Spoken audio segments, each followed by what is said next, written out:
चलिए मैं आज आपसे एक प्रश्न करता हूँ और शर्त यह है कि आपको उसका उत्तर बहुत ईमानदारी से बिल्कुल सत्य सत्य देना है। एक बार ऐसा होता है कि आप यात्रा करने के लिए भारतवर्ष के किसी क्षेत्र में जाते हैं, कोई भी क्षेत्र में, लेकिन भारतवर्ष के ही आप यात्रा करने चले जाते हैं और आपको एक व्यक्ति से भेंट हो जाती है। कोई व्यक्ति आपके निकट आता है और आकर के आपसे एक प्रश्न करता है, परंतु वो जो प्रश्न करता है वो हिंदी में ना होकर के, किसी क्षेत्रीय भाषा में न होकर के वो अंग्रेजी में कर देता है।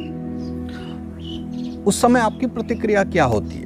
अगर आपको अंग्रेजी अच्छे से बोलनी नहीं आती है, आपको समझ नहीं आती है, लेकिन अधिकतम संख्या इन्हीं लोगों की है ना, अपने जैसे कि जो समझ तो लेते हैं परंतु बोलने में थोड़ी सी हिचकिचाहट होती है क्योंकि ज़्यादा बोलते नहीं हैं। तो ऐसे में आप क्या करोगे?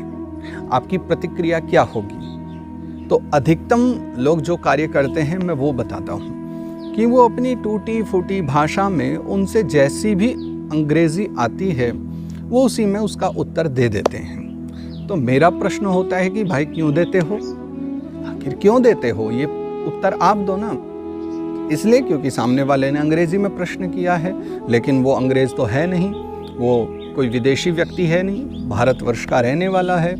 भले ही उसने इंग्लिश में पूछा है, फिर भी आप हिंदी में उत्तर नहीं दे करके इंग्लिश में ही देने का प्रयास कर रहे हो, जबकि आपको आती नहीं है। क्यों? तो संभवतः एक उत्तर ये हो सकता है कि ये थोड़ी हमें अमर्यादा लगेगी। नहीं, मर्यादा जैसा तो यहाँ कुछ भी नहीं है। कुछ और कारण बताओ, कोई बहाना हो।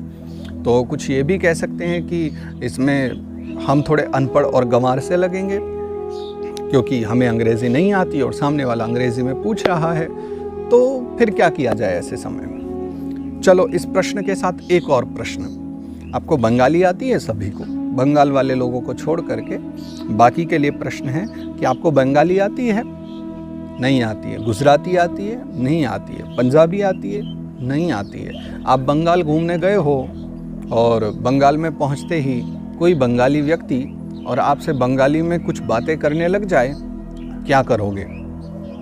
आपको तो बिल्कुल भी बंगाली नहीं आती है, टूटी फूटी भी नहीं आती है। क्या करोगे? कहोगे ना कि हिंदी में बात करो भाई, आप भारत के हो, आपको हिंदी भी तो आती ही होगी।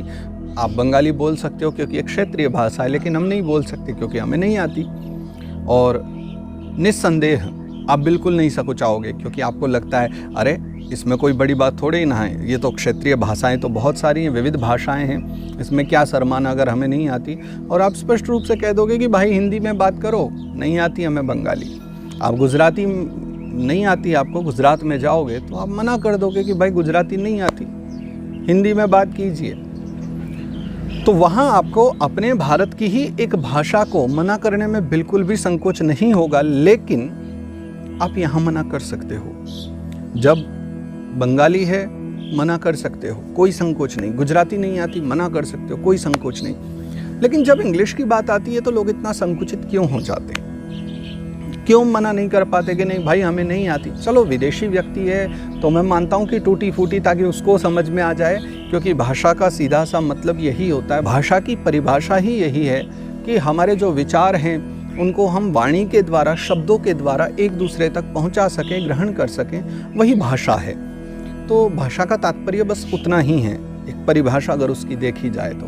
परंतु जहाँ भाषा में भाव जुड़ जाते हैं, अपनत्व जुड़ जाता है, तो वहाँ हमारा गर्व, हमारी सभ्यता, मर्यादाएं, बहुत सारी चीज़ें भाषा के साथ जुड़ जाती हैं। तो क्या होता है कि इंग्लिश के लिए हम प्रायः मना क्यों नहीं कर पाते?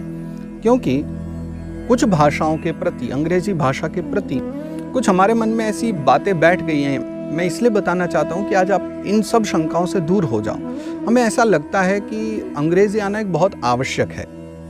हिंदी एक बार को आए ना आए, लेकिन अंग्रेज़ी आना चाहिए, इसमें बहुत स्कोप है। अंग्रेज़ी सबसे ज़्यादा बोलने वाली भाषा है, ऐसा भ्रम है लोगों के मन में, परंतु ऐसा भी नहीं है। अगर आप गूगल भी करके देखो तो बहुत सी ऐसे देश हैं, बहुत से ऐसी संस्कृतियाँ हैं जहाँ वो सब अपनी ही भाषा बोलते हैं। गिने चुने कुछ देश हैं, परंतु चूंकि वो बड़े देश हैं जहाँ अंग्रेज़ी बोली जाती है, तो इसलिए भाषा थोड़ा प्रभाव में है इस समय। परंतु छोटे छोटे अनेक देश हैं जहाँ लोगों को कोई मतलब ही नहीं है अंग्रेज़ी से, उनके निजी कार्य भी सारे अपनी उनकी क्षेत्रीय भाषा में होते हैं। तो मुझे सभी भाषाएं प्रिय हैं, मुझे किसी भाषा से कोई ऐसी शत्रुता नहीं है, लेकिन अपने घर में रहते हुए अगर अपने बच्चे अपने घर वालों की बात ही ना समझे तो ये कैसा लगेगा। अगर भारत देश में उत्पन्न हो करके और हिंदी भाषा के प्रभाव को न समझे, हिंदी भाषा नहीं बोल पाए, तो वो मैं जो संकुचित होने की बात कर रहा हूँ कि ऐसा प्रायः होता है, सबके साथ जीवन में अनुभव होता है। मैं अपनी एक घटना बताता हूँ आपको। मैं दिल्ली एयरपोर्ट पर उस समय बैठा हुआ था और दक्षिण की तरफ जाने की तैयारी थी। अब देखिए मानसिकता क्या होती है, मैं उसके विषय में बता रहा हूँ कि दक्षिण भारत की तरफ मुझे जाना था, तो फ्लाइट में थोड़ा सा समय था। एक व्यक्ति आए और आकर के उन्होंने अनायास मुझसे इंग्लिश में प्रश्न कर दिया। बहुत वर्ष पुरानी बात हो गई, और अनायास जब उन्होंने इंग्लिश में उत्तर दिया तो मैं भी थोड़ा सा संकुचित हो गया। अच्छा, मेरी मानसिकता उस समय ये थी, मेरे मन में आया कि चूंकि ये व्यक्ति दक्षिण भारत की तरफ जा रहे हैं, उनकी भी सेम फ्लाइट है, वो उसी भी यात्रा करने वाले हैं उसी हवाई जहाज़ से, तो स्वाभाविक है कि ये भी दक्षिण भारत की ओर जाने वाले। और जो 5 राज्य हैं दक्षिण भारत के, उनमें से तमिलनाडु, केरल, कर्नाटक आदि है मतलब हिंदी भी बोली जाती है, परंतु वहाँ की क्षेत्रीय भाषाएं जो तमिल है, कन्नड़ है, तेलुगु है, उन सभी को ज़्यादा बोला जाता है। तो मेरे मन में मेरी मानसिकता ये हुई कि संभवतः ये हिंदी बोलने में सक्षम नहीं होंगे या इनको नहीं आती होगी, तो मैंने भी उनको उसी प्रकार से उत्तर दे दिया जैसे वो चाहते थे। तो 5-10 मिनट कुछ हमारी बात हुई, लेकिन उतने वर्षों के बाद भी आज तक मेरे मन में वो बात चलती रहती है कि मैंने उनसे ये पूछा क्यों नहीं कि क्या आपको हिंदी आती है कि नहीं, जबकि मेरा सीधा सा प्रयास रहता है। मुझे कोई भी मिलता है, बात करता है, तो प्रायः सब मिलते ही कोई व्यक्ति अगर मुझसे बात करे, ठीक है, आजकल तो एक स्वभाव बन गया है, इंग्लिश के कुछ शब्द, कुछ उर्दू फारसी के शब्द सब मिला करके ही बातें करने का वक्तव्य में हो गया है। परंतु मैं प्रायः अगर कोई पूरी तरह इंग्लिश बोले तो मैं कह देता हूँ कि आप हिंदी आती ही होगी, तो आप प्रयास कीजिए कि उसमें ही बात करो सभी। तो मुझे आज तक वो वर्षों से वो चीज़ एक मुझे ऐसा अनुभव दे गई कि उसने मुझे फिर एक नई आदत दे दी है, एक स्वभाव में आ गया है कि अब मैं देखता भी हूँ भारतवर्ष में कि कोई इंग्लिश बोलता है, मैं पूछ लेता हूँ हिंदी आती है कि नहीं, उसमें बात करो। क्या दुख है आपको, किस बात की शंका है, किस बात की शर्म है, निश्चिंत होकर के बोलो, ये हमारी संस्कृति है, ये हमारी अपनी भारतीय भाषा है। अभी कुछ 2 दिन पहले हिंदी दिवस गया है और बड़ी सबने खूब शुभकामनाएं हिंदी दिवस की एक दूसरे को दे रहे थे। तो प्रायः सा मैंने देखा ही है कि हिंदी दिवस की शुभकामनाओं में लोगों को थोड़ा सा दुख भी रहता है कि हम लोग एक दिन बस हिंदी दिवस की शुभकामनाएं देते हैं और बाकी के दिन फिर हिंदी को भूल भी जाते हैं, भाषा को भूल जाते हैं। और मेरे विचार से कि अपनी भाषा को महत्व देना बोलचाल में और अन्य प्रकार से भी ये बहुत आवश्यक है, परम आवश्यक है। तो इस हिंदी दिवस को मनाते हुए सब बधाइयाँ जब दे रहे थे, तो मैंने 2 चीज़ों का अनुभव किया है कि हमारे समाज में समय के साथ 2 चीज़ें सदा बढ़ती रहती हैं, एक संस्कृति और एक विकृति। तो आज 2021 में जब हम जी रहे हैं, तो उसमें भी कुछ संस्कृति और कुछ विकृति दोनों में परिवर्तन आए हैं। संस्कृति भी अपनी और कुछ स्थानों पर बढ़ी है और विकृति भी अपने स्थानों पर कुछ बढ़ी है। तो संस्कृति और विकृति में दोनों में क्या क्या बढ़ा है, किन चीज़ों का थोड़ा सा घटना हुआ है, उस विषय में मुझे लगता है आप सब लोग समझ लीजिए कि क्या बढ़ा है। अगर बात करें संस्कृति की, तो संस्कृति में लोग धर्म के विषय में पहले से ज़्यादा जागरूक हो गए, धर्म को जानने की इच्छा बढ़ने लगी है। विशेष करके जो युवा वर्ग है, जिनके जीवन का अभी द्वितीय पड़ाव है, जिन्होंने युवावस्था में प्रवेश किया है, हमारे देश का युवा अब धर्म की ओर बढ़ चला है।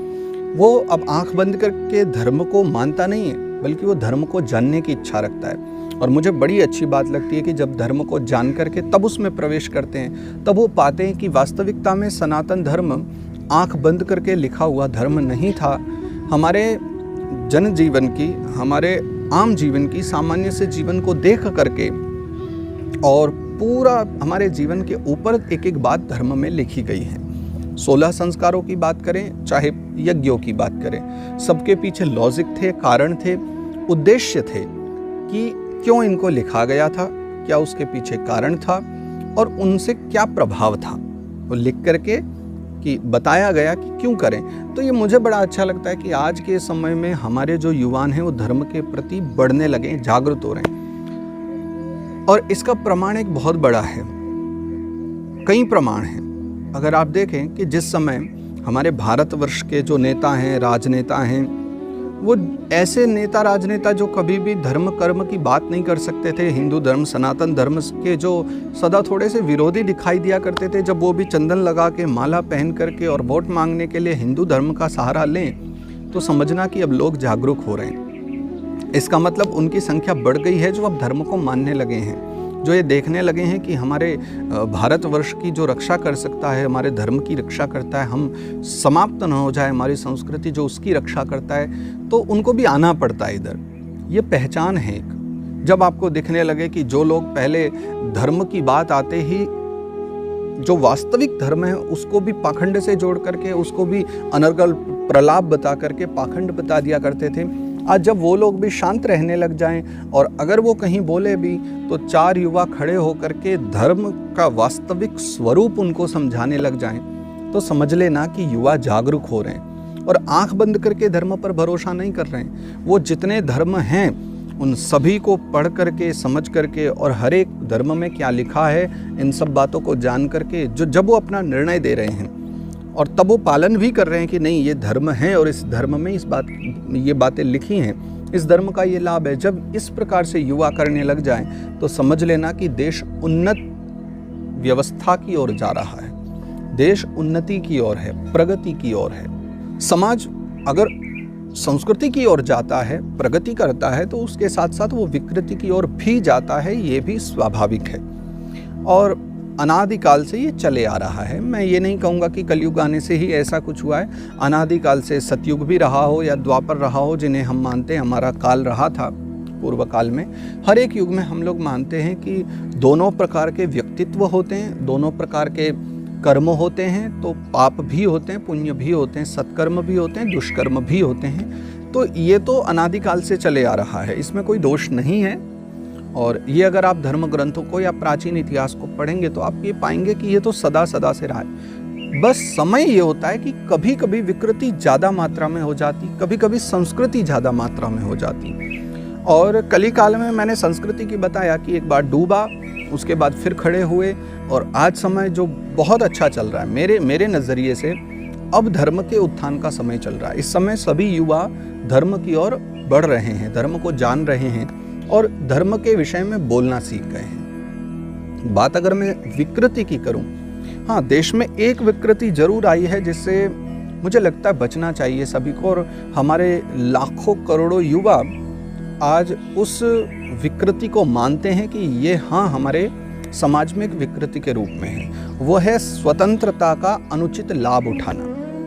जब आपको स्वतंत्रता मिली है तो उसका ये तात्पर्य बिल्कुल भी नहीं है कि आप अमर्यादित हो जाएं। स्वतंत्रता होने के बाद भी आपको मर्यादा में तो जीवन जीना ही चाहिए। स्वतंत्रता मिली है, हम स्वतंत्र देश में रहते हैं, हम स्वतंत्र विचारों वाले हैं, ये विचार करके अगर आप अपने जीवन का रहन सहन, खान पीन ये सब बदल देंगे तो वो उचित नहीं है। आप स्वतंत्र हो उसका ये तात्पर्य तो नहीं है कि आप राह चलते व्यक्ति को भी बुरा भला कह सको, किसी को थप्पड़ मारते चल सको। हम तो स्वतंत्र हैं, वहां भी तो आपको एक मर्यादित जीवन जीना होता है, चाहे वो आपका रहन सहन में हो। स्वतंत्र होने के बाद भी मर्यादाएं तो हमारा धर्म सिखाता है ना, मर्यादाओं के बंधन में रहना तो बहुत आवश्यक होता है एक अच्छे जीवन के लिए। एक आपके भी मन को उसमें संतुष्टि ही मिलेगी। ऐसा नहीं है कि धर्म की जो मर्यादाएं हैं अगर उनमें कोई बंध भी जाए तो उससे किसी को दिक्कत नहीं है। पहले बड़े प्रश्न हुआ करते थे कि हमारे कपड़े पहनने को लेकर के इतने ज़्यादा बंधन क्यों दिए जाते हैं, छोटे कपड़े बड़े कपड़े। मुझे हंसी आती थी, ये क्या बात कर रहे हो आप। अगर किन्हीं को लगता है कि नहीं लड़कियों के छोटे बड़े कपड़े, बात लड़की और लड़के की है ही नहीं। हम तो कहते हैं चलो सभी संभाव हैं, सब एक स्वरूप में हैं। लेकिन अगर एक बात बताइए, आप कथा में आते हो, मंदिर में जाते हो, तो क्या वहाँ कोई लड़का भी अगर वो नीचे क्या बोलते हैं उसको, कैपरी वगैरह आती ना हाफ वाली, वो पहन करके जाए तो क्या वो सभ्य लगेगा? आप लड़का हो या लड़की उससे कोई प्रभाव नहीं पड़ता। लेकिन जहाँ मर्यादा की आवश्यकता है वहाँ मर्यादा रखनी ही पड़ेगी। जब आप एक सभ्य व्यक्ति से मिलने जाते हो, परमात्मा के दर्शन करने जाते हो, तो लड़का हो या लड़की कोई फर्क नहीं पड़ता। हमारे तो आज भी इतने सारे मंदिर हैं कि वहाँ लड़के क्या, हम स्वयं भी बनियान पहन करके मंदिर में प्रवेश नहीं करते। मैं स्वयं दक्षिण भारत में बहुत सारे मंदिरों में दर्शन करने जब जाता हूँ तो मैंने वहाँ पर देखा है कि हम स्वयं ये कुर्ता पहन करके जाते हैं, कुर्ता नहीं पहनने देते।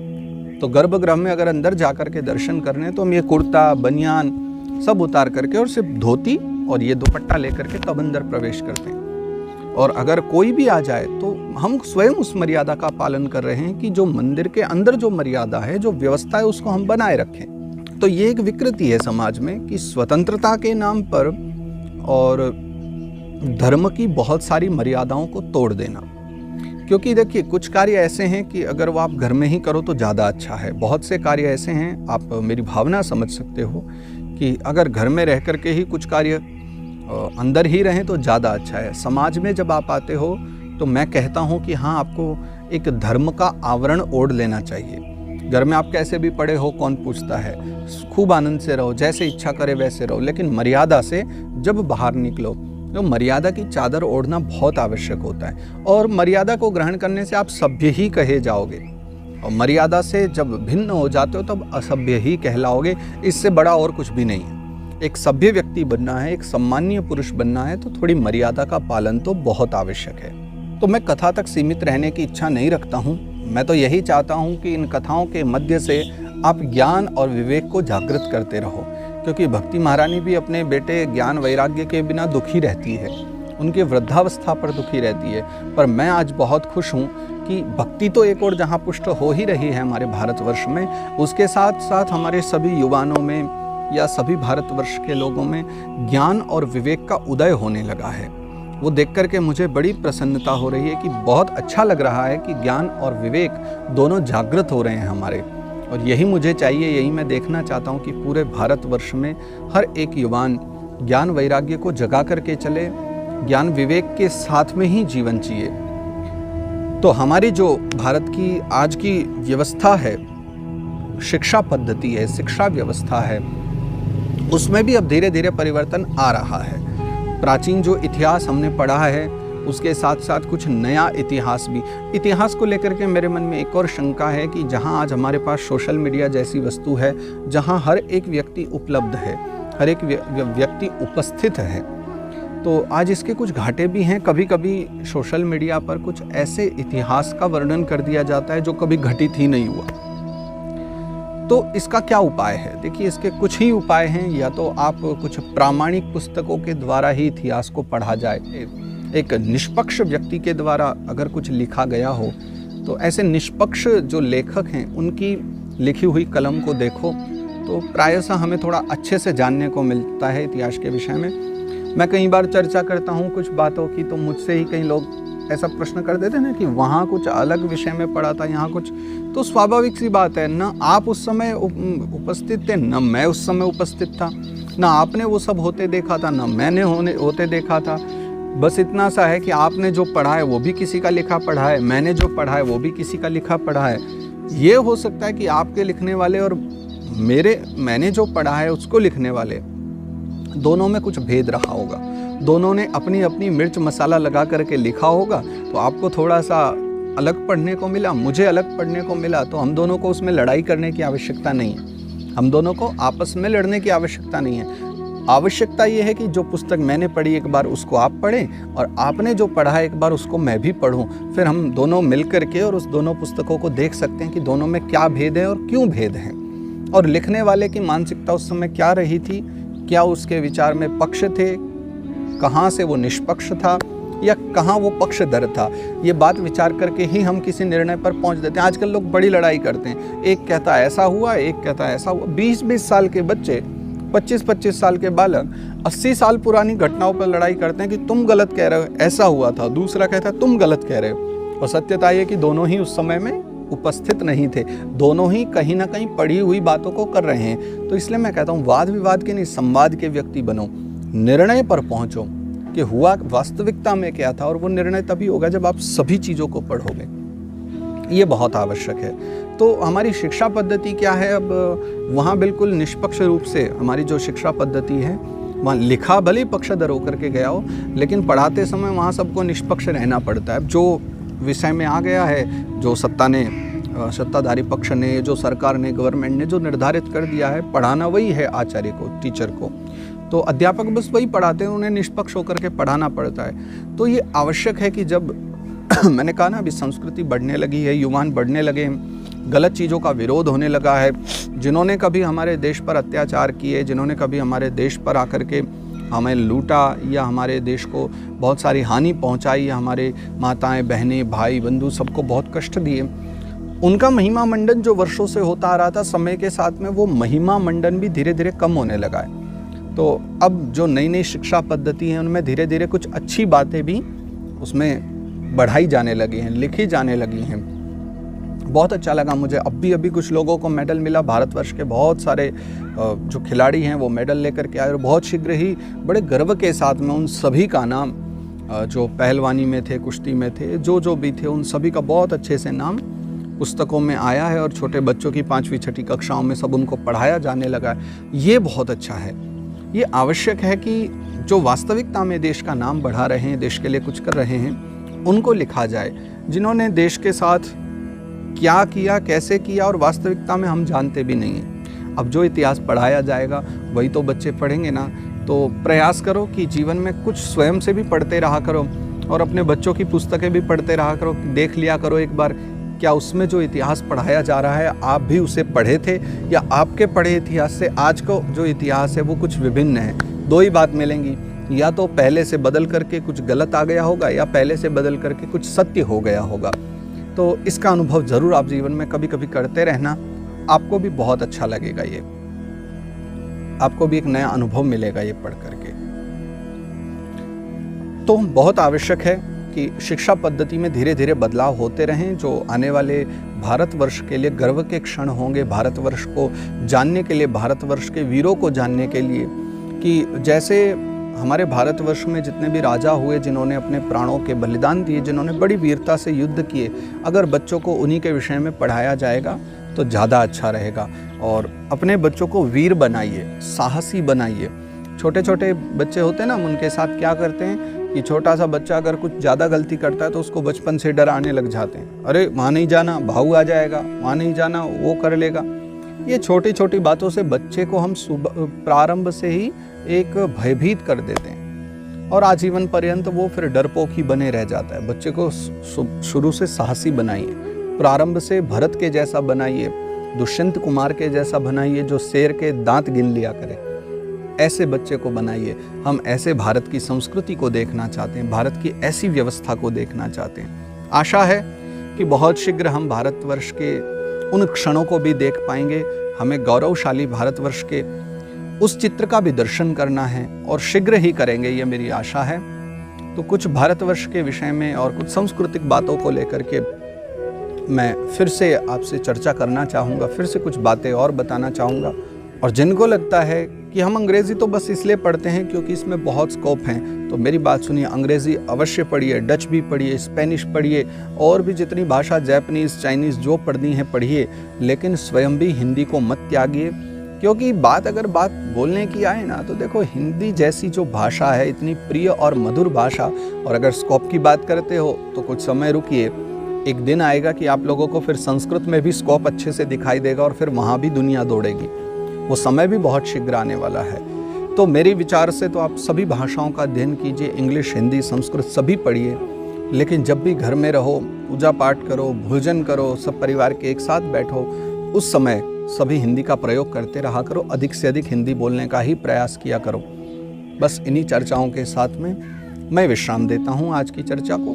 तो आप सभी खूब प्रसन्न रहें, आनंदित रहें, स्वस्थ रहें, और भगवत कृपा आप सब पर बनी रहे, ऐसी ही कामना के साथ आज मैं चर्चा को विश्राम देता हूँ। कल पुनः फिर चर्चा करेंगे, फिर किसी विषय पर कुछ धर्म चर्चा करते हुए मिलेंगे।